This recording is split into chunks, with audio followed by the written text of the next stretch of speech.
안녕하십니까. 최근의 한반도 안보 상황과 2년 후의 안보 상황 예측, 5년 후의 안보 상황 예측, 그리고 10년 후의 안보 상황을 예측하고 우리의 준비 상황을 살펴보겠습니다. 우선 한반도를 둘러싸고 있는 주변국, 러시아, 중국, 일본, 그리고 영토는 한반도와 인접해 있진 않지만 사실상 전 세계의 바다와 하늘을 통제하고 있는 미국의 상황을 살펴보겠습니다. 러시아는 푸틴 대통령이 2000년부터 2007년까지 연임을 했고 3년 연임 제한 규정에 총리로 물러났지만 사실상 허수아비 대통령을 세우고 그 임기가 끝난 2012년 다시 6년 임기의 대통령이 되었습니다. 지금까지 17년을 철권 통치를 하고 있고 언제 그의 임기가 끝날지 모르는 황제의 권력과 맞먹는 강력한 권력을 행사하는 강한 권력의 지도자입니다. 하지만 미국의 세일가스 혁명으로 최근 몇 년간 석유값의 하락으로 러시아 재정의 50%를 차지하는 에너지 수출의 감소로 재정이 악화되어 퇴진 압력이 점점 커지고 있습니다. 중국 시진핑은 중국 권력의 핵심 기구인 상무위원 7인 중 자신을 포함한 6명의 상무위원을 장악했습니다. 우리나라로 치면 행정부, 국회, 대법원을 장악한 것입니다.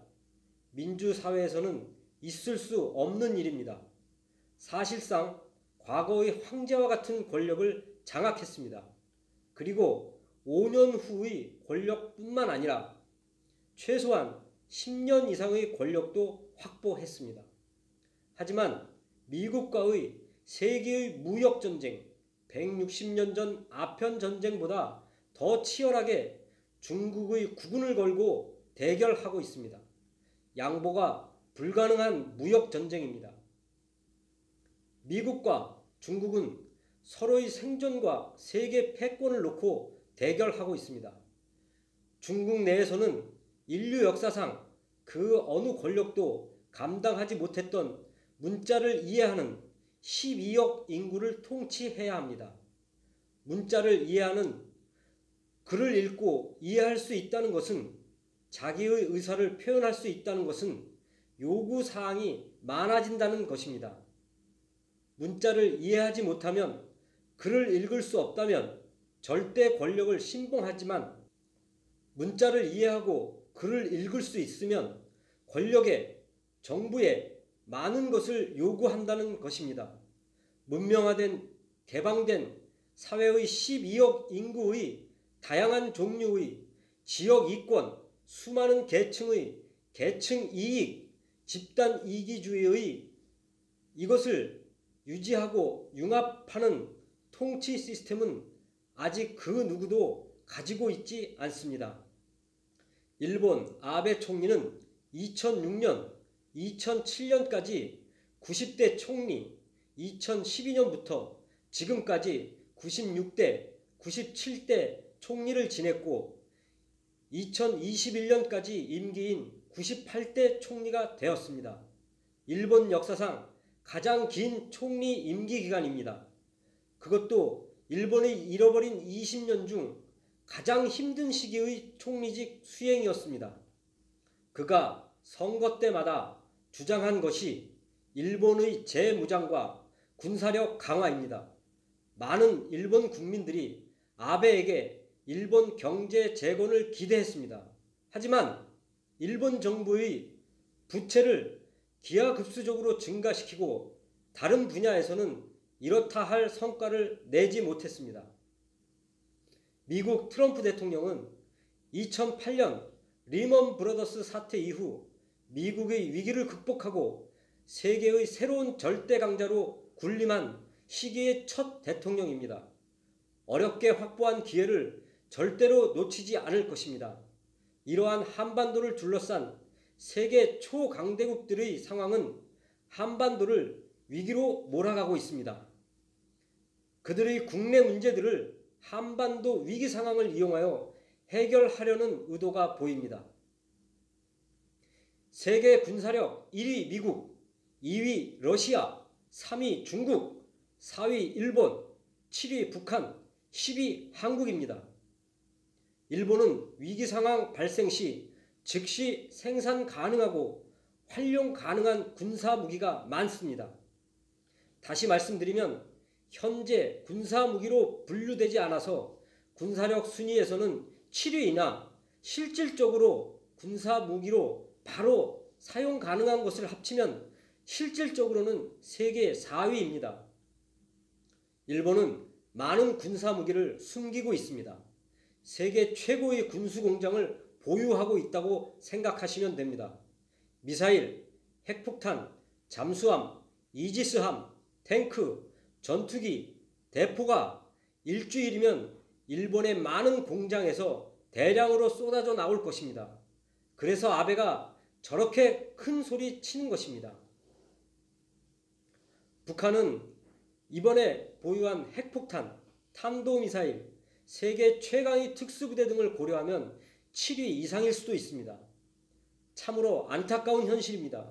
이 좁은 한반도에 세계 최강의 군사력이 집중되어 있습니다. 그리고 그 막강한 군사력들이 우리의 의도와는 상관없이 앞으로 최소한 몇십 년, 몇백 년 동안 우리를 괴롭힐 것입니다. 이번의 위기를 잘 극복하면 앞으로는 괜찮을 것이라는 안일한 생각은 바로 버려야 합니다. 북한의 김정은의 핵폭탄 도발로 이번 사태가 발생하였습니다. 그러나 김정은의 도발이 아니라도 언제든지 한반도에서 이러한 사태, 우리 민족, 우리나라의 운명이 걸린 위기 사태가 발생할 수밖에 없는 구조입니다.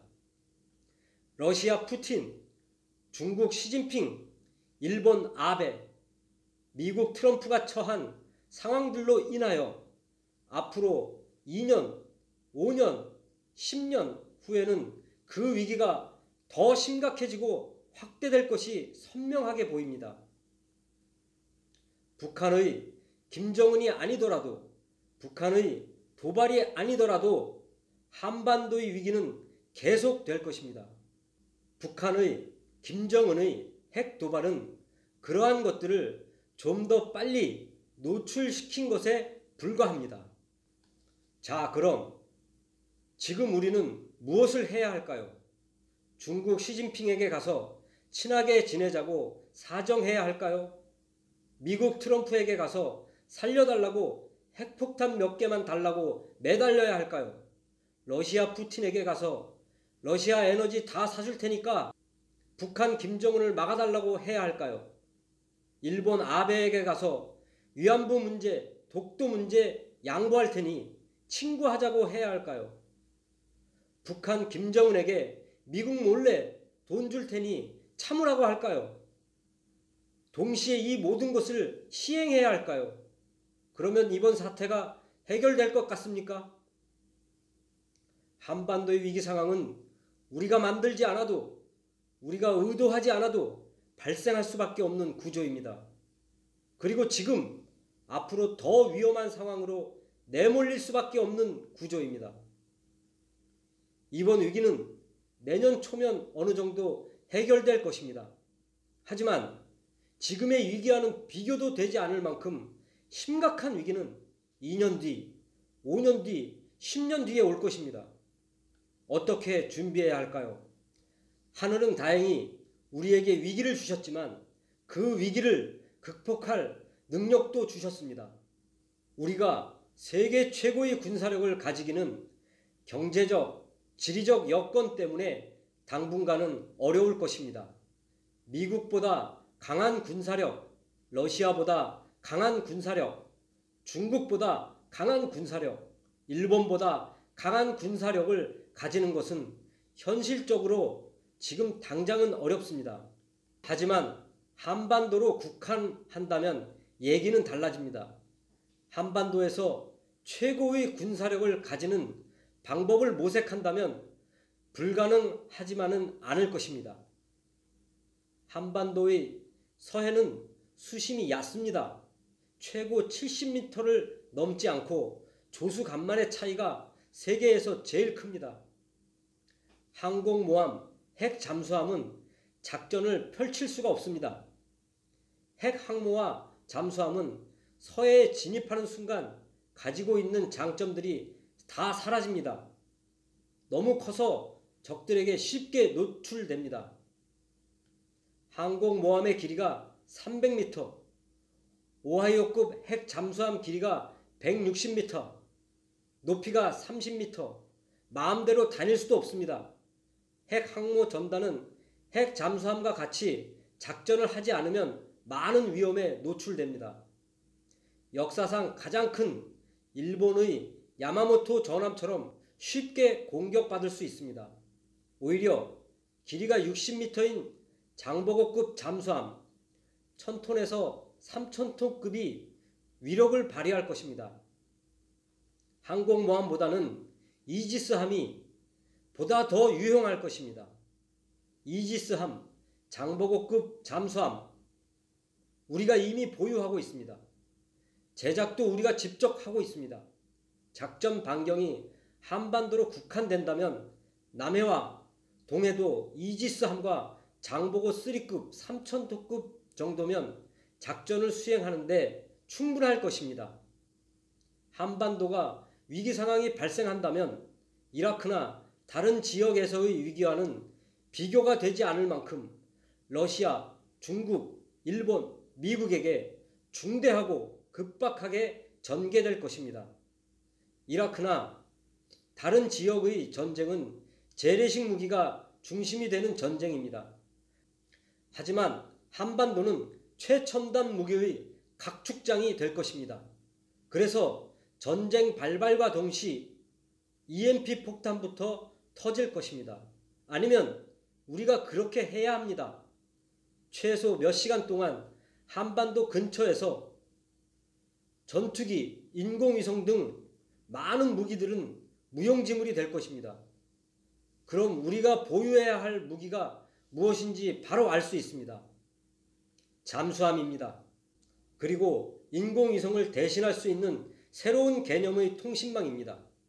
인공위성을 대신할 기술, 우리가 세계 최고입니다. CDN, 3G, 4G, LTE, 5G 통신 기술입니다. 이것을 군사용으로 전환해야 합니다. EMP 폭탄을 견딜 수 있도록 만들 수 있습니다. 전쟁 초기에 우리만 전투력을 유지할 수 있습니다. 마치 투명인간처럼 적들을 해치울 수가 있습니다. 이 분야에서는 우리가 세계 최고입니다. 전략핵은 시간과 노력이 많이 필요합니다. 제작은 그렇게 어렵지 않습니다. 하지만 우리가 감수해야 할 경제적 손실이 너무 크고 국제관계도 만만치 않습니다. 그렇다고 한반도 주변국에 그렇게 위협이 되지도 않습니다. 왜냐하면 실제로는 사용 불가능하기 때문입니다. 하지만 전술핵은 다릅니다. 국지전에서 사용 가능한 무기입니다. 전편 동영상에서 설명하였지만 특히 사드와 결합하면 한반도 반경 2000km 내에서는 엄청난 전략적 가치를 지닙니다. 한 번에 러시아, 중국, 일본, 북한 등을 상대로 작전을 할 수 있습니다. 그래서 사드 10개 포대 배치를 주장하는 것입니다. 사드 10개 포대면 요격 미사일이 480기입니다. 전술핵 480개와 결합하면 한반도 반경 2000km 내에서는 ICBM보다 더 위력적입니다. 480개의 핵미사일 기지를 초토화시킬 수 있습니다. 그러나 전술핵을 미국에서 구매하는 것은 반대입니다. 우리가 몇 달이면 만들 수 있습니다.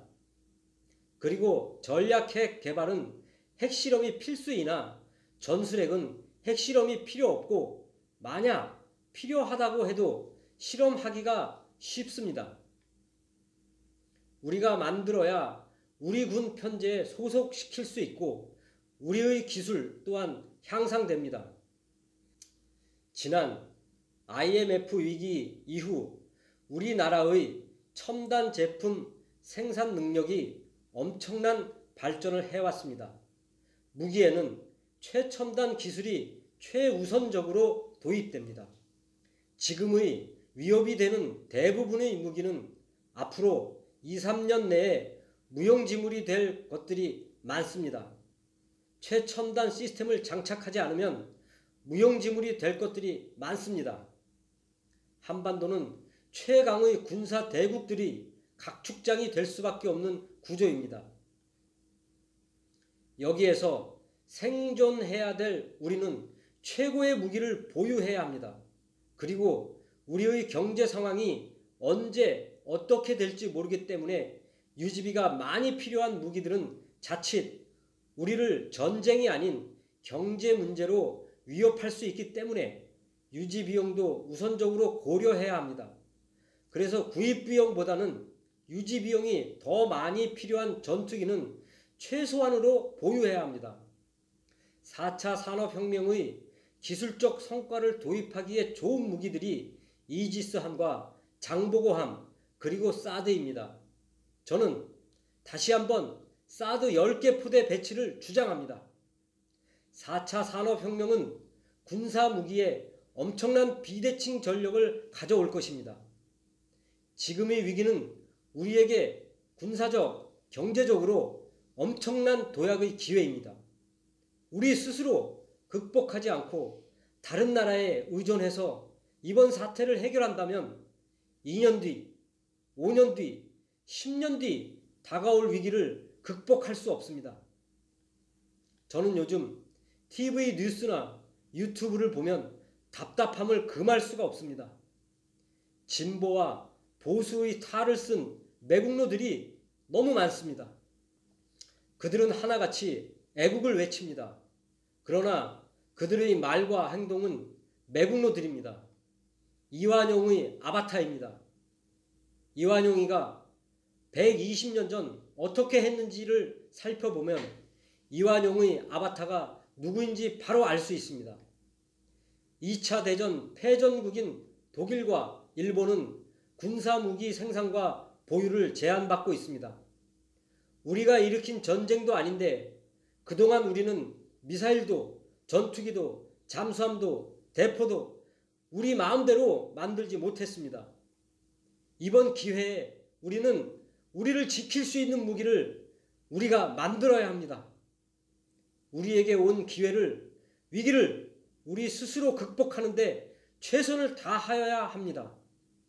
그래야 앞으로 닥쳐올 위기를 극복하고 우리가 생존할 수 있습니다. 다음에는 4차 산업혁명과 무기체계의 혁명에 관하여 살펴보겠습니다. 감사합니다.